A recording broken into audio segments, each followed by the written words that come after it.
So I want to play devil's advocate a little bit, just to right. poke or jig tag your brain a little bit. When you are looking at things such as, I believe, multiple assassination attempts on Donald Trump, looking at things where he's walked into a position where he has experienced really awful media conversation about him, putting him in horrible lights, comparing him to Hitler, et cetera, justified or not, either way it's happening. And I would say things more on that line when I would say he's made his life harder by running not only once, but losing and then running again. He's been in politics for multiple years now. How do you look at that and the determination he's in it for himself when I would say he's made his life a lot more difficult? He's a billionaire. He could be sitting up playing golf. Yeah, no, look, I've heard this argument. Here's what I'd say.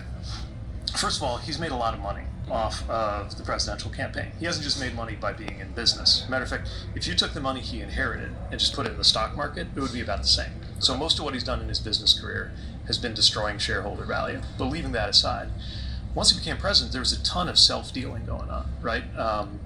Folks staying at his hotels who might have had interests before the government that he was running, members of his family cutting deals, including overseas, that they probably wouldn't have been able to cut if they weren't related to the President of the United States. Now, I get where you're saying that anybody who gets into public service, anybody who puts their name on the line, anybody who runs for president, takes on a lot of negativity that comes with that. At a different level, I've experienced the negativity of being in public service. My husband and I worry sometimes about our family just because we're out there, and nobody should have to experience that. And one thing we should be able unequivocally to agree on is that nobody should ever accept political violence, no matter who it's directed at and no matter why, right? It is categorically unacceptable, wrong, and disgusting for there to have been an attempt on the life of any political candidate, including him. Right. I still think, though, that he didn't do this because he woke up and thought, I'm going to make some sacrifices to help other people, and that's why I'm going to run for president. I just don't believe that. But either way, what I do know... What's that? Can I ask why I don't believe that? Because I've never seen him express much interest or concern for others. Like, recently he got a question about childcare.